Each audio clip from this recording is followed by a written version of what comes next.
the major determining factor in how your life works out. Philosophy. To form our philosophy, you got to think. You got to use your mind. You got to process ideas.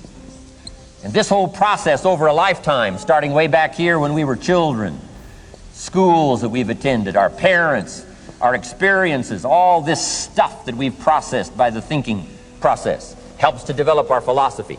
And in my opinion, each person's personal philosophy is the major factor in how your life works out. Here's what I called it in that last presentation when I was here. It's called the set of the sail. Each person's personal philosophy is like the set of the sail. Now, I used to think it was circumstances that ordered my life. If someone would have asked me at age 25, Mr. Rohn, how come you're not doing well? Pennies in your pocket, creditors calling, nothing in the bank, behind on your promises to your family, you live in America, 25 years old, got a beautiful family, every reason to do well, and things are not going that well for you. What is wrong here? It would not have occurred to me to blame my philosophy. I mean, it would not have occurred to me. Saying, well, I got this lousy philosophy, and that's how come I got pennies in my pocket and nothing in the bank, and things aren't working well. That would not have occurred to me. I found it much easier to blame the government. Much easier to blame the tax problem. I used to say taxes are too high. Top tax rate when I first started paying taxes, 91%. Back then, when your income reached a certain level, all your income over that, 91%. So I used to say that's too high. Now the top tax rate's about 33%.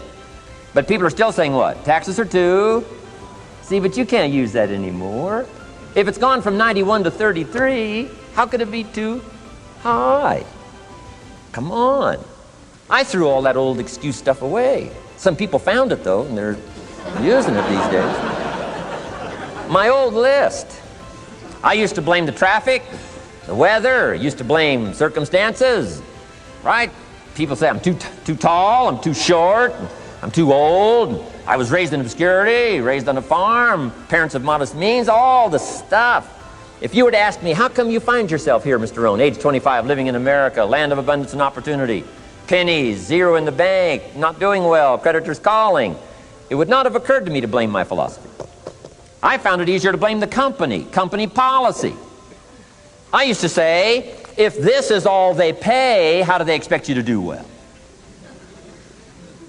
So I figured that, you know, my future was going to be tied to what everybody else was arranging, the economy and, right, interest rates. I used to say things cost too much. That was my whole explanation, not my philosophy, until my teacher taught me better that this is where the problem was, my own personal philosophy.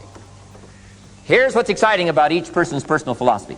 That's what makes us different than dogs and animals and birds and cats and spiders and alligators.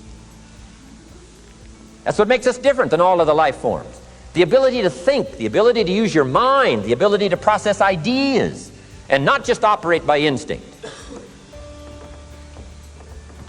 In the winter, I'm telling you, the goose can only fly south. What if south doesn't look too good? Tough luck. It can only fly south. But see, human beings are not like a goose, can only fly south. I mean, you can turn around, go north, you can go east, you can go west, you can order the entire process of your own life. And we do that by the way we think. We do that by exercising our mind. We do that by processing ideas and come up with a better philosophy, a better strategy for our life, goals for the future, okay? Plans to achieve those goals. All this comes from developing our philosophy. Philosophy helps us to process what's available. Well, when we get here, we got seed, and we got soil, and we got some rain, and we've got some what?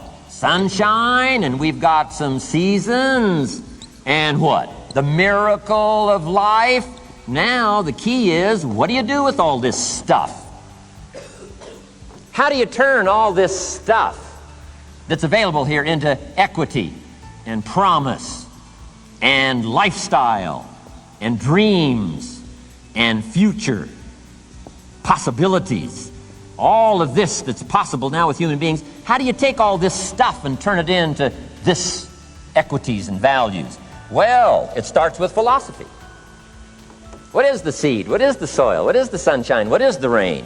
Is it possible to take some of each of all the stuff that's available and turn it into food and turn it into value and turn it into nourishment and turn it into something spectacular and unique that no other life form can do? And the answer is yes.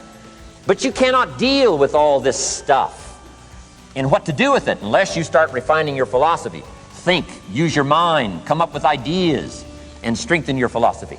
So the seed and the soil and the rain and the sunshine, this is called, the economy and the banks and the money and the schools and everything that's available out there, processing information, what to do with all that, and turn it into equity and value. That is the major challenge of life, my personal opinion. So each person's personal philosophy now is going to determine what you're going to do with seed and soil and sunshine and rain and miracle, the change of seasons. That's it. My personal opinion. Each person's personal philosophy is like the set of the sail. That's what this seminar is for today. Help you to trim a better sail. You don't need a better economy. You don't need better seed and soil. In fact, when it comes to seed and soil and rain and sunshine and seasons and the miracle of life, that's all you got. Now, what if you blame this stuff? Then you're blaming all you got. If you blame the economy, and you blame the schools, and you blame the teachers, and you blame the sermons and the preachers, and you blame, the marketplace, and you blame the company and company policy, what else is there? When some people get through with their blame list, there isn't nothing else. That's all there is.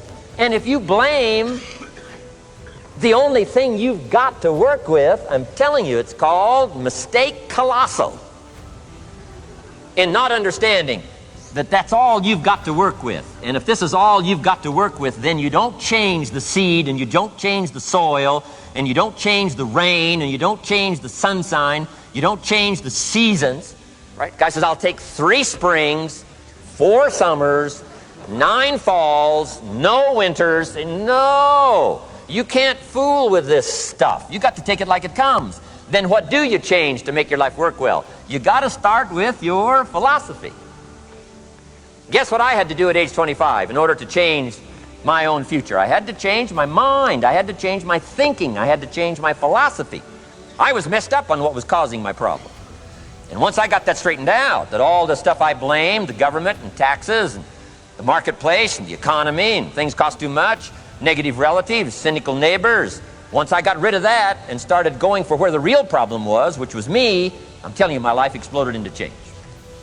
My bank account changed immediately. My income changed immediately.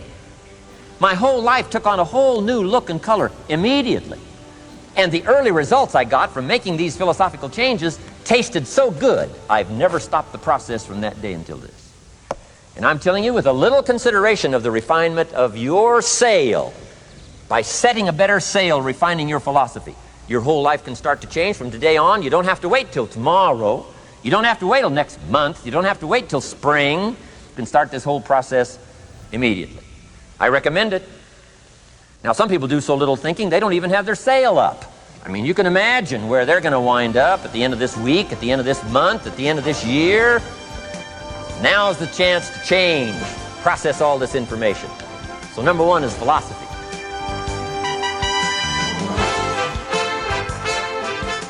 Here's the definition of success and failure. Just make this note. Here's failure. A few errors in judgment, repeated every day. Now, you can automatically assume, Mr. Rohn, I say, I can understand that. A few errors in judgment repeated every day. For 6 years?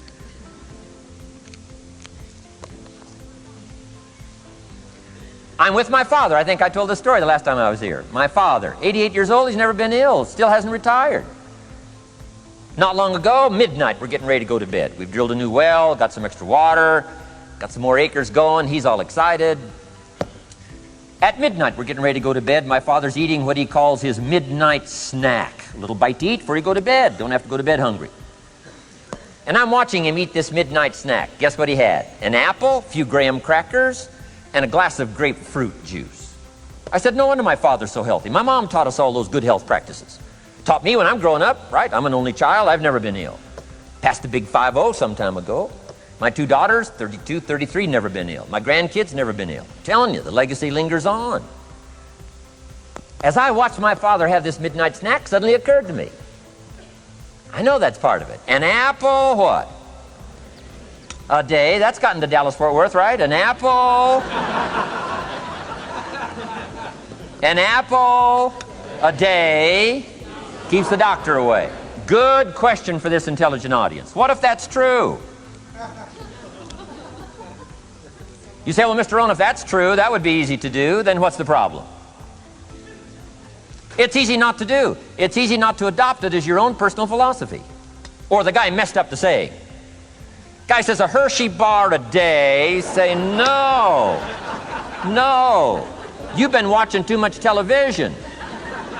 It is not Hershey bar. You got to be smarter in philosophy than to fall for the Hershey bar a day when it's an apple a day. You got to be smarter than that. And if you make that kind of an error in judgment every day for 6 years, I'm telling you, it'll accumulate into disaster. Sometimes the first year you say, well, you know, I'm so healthy now, what difference is it going to make? You got to be smarter than that. Just because disaster doesn't fall on us at the end of the first day doesn't mean disaster isn't coming. You got to be so smart that you look down the road and say, will the errors in my present judgment of philosophy, what's that going to cost me in 1 year, 6 years, 1 month, 6 months? I'm telling you, the money cost and the health cost and the success cost is too gigantic if you'll look down the road a little ways and say, are there errors in my current judgment like an apple versus a Hershey bar? Is that just a good illustration of some of the rest of my errors in judgment? If it is, that's where I found myself at age 25. I started working when I was 19. I met my teacher who helped turn my life around when I was 25. That's 6 years. At the end of the first 6 years of my economic life, I've got pennies in my pocket. I've got nothing in the bank. The creditors are calling saying, hey, you told us the check was in the mail.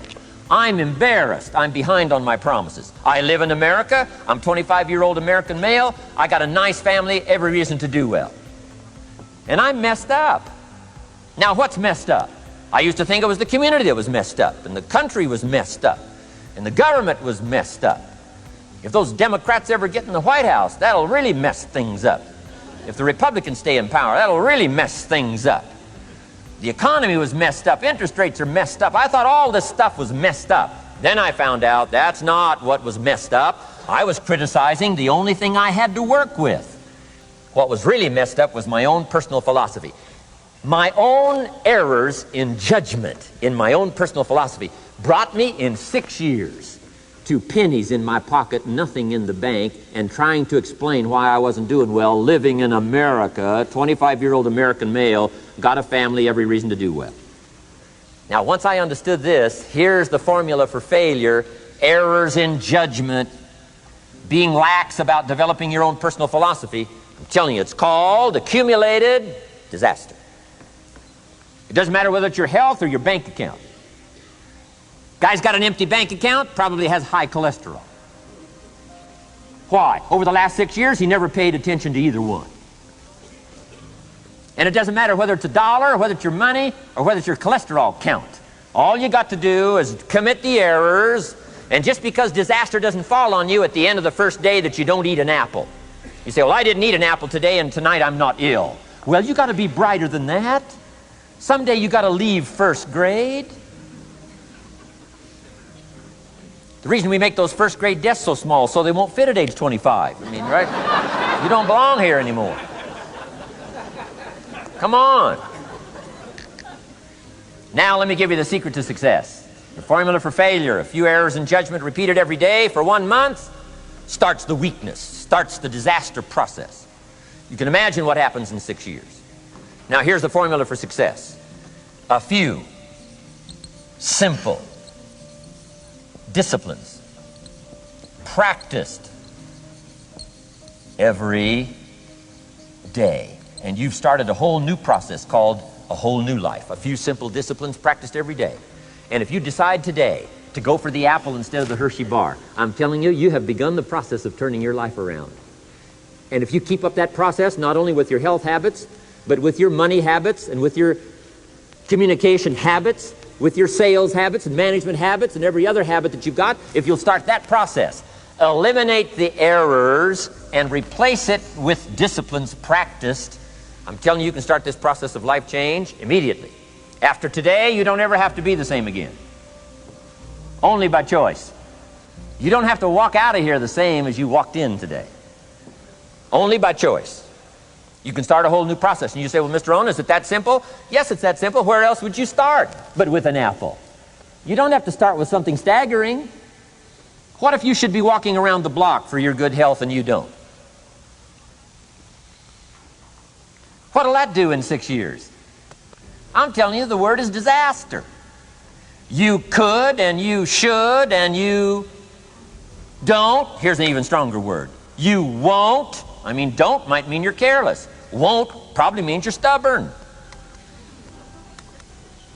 And either one's called disaster. Could, should, don't. I'm telling you, that's why at the end of 6 years, I found myself with pennies in my pocket, nothing in the bank, creditors calling. Could, should, won't. Could, should, don't is called disaster. Now, how do you change all that? The next 6 years, I got rich. The next 6 years, I became a millionaire. By the time I'm 31, I'm a millionaire. How about that? You say, well, Mr. Rohn, what happened? Well, strangely enough, during that second 6 years of my economic life, the government was about the same. I'm telling you, taxes were about the same. My negative relatives were the same. I'm telling you, the economy was about the same, and prices were about the same, and everything else was about the same. Circumstances were about the same. Then how come I got rich? How come I totally changed my life? I was not the same. Somebody says, well, what did you go to work on to do all that? I started with my philosophy. I started amending my errors by doing some better thinking, changing my mind, coming up with ideas that I didn't have before I met my teacher. And once that whole process started for me, I'm telling you, I changed my whole life. Within a 6-year period, I was never the same. And I've kept up that process all these years. One of the reasons why I'm here is to continue my craft. I don't want the day to come someday somebody says, you should have heard Jim Rohn 10 years ago when he was really terrific. Guess what I want people to say? I heard him 10 years ago, but you should hear him now.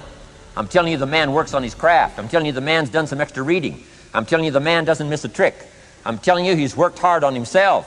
That's why he's able to deliver like he does. The same thing can happen for you as a teenager. It can happen to you as a mother, as a father, as a business person, as a salesperson, running a business. Doesn't matter. Management, wherever you find yourself. This is the process called personal change. And what I say to start with is start with your own philosophy. Your philosophy is going to determine whether or not you go for the disciplines or continue the errors that's called potential disaster. And everybody has it within their power. Well, it was so happy for me to find out at age 25, Mr. Shove said, Mr. Rohn, you don't have to change countries. But you do have to change philosophy. And if you'll change philosophy, not country, you can turn around your income, you can turn around your bank account, you can turn around your skills, you can become capable, powerful, sophisticated, healthy, influential, all the other equities that you could possibly want out of your life, using the only stuff there is and not trying to change any of this stuff. Appreciate all of this stuff with all of its ups and downs, with all of its mystery of why it works and sometimes it doesn't work. Don't challenge this. You don't have to ask for another planet. You don't have to ask for another country. Just ask for another book. Ask for another seminar. Ask for another idea. And you can start this whole process of personal life change. Now, I could spend the whole day on philosophy, because that's where it is. If I could get you intrigued with that enough to study it, enough to ponder it, to where you would pick up the commitment like I did and say, hey, as simple as an apple a day, as simple as a walk around the block, why not start right there? If you don't start there, where else are you going to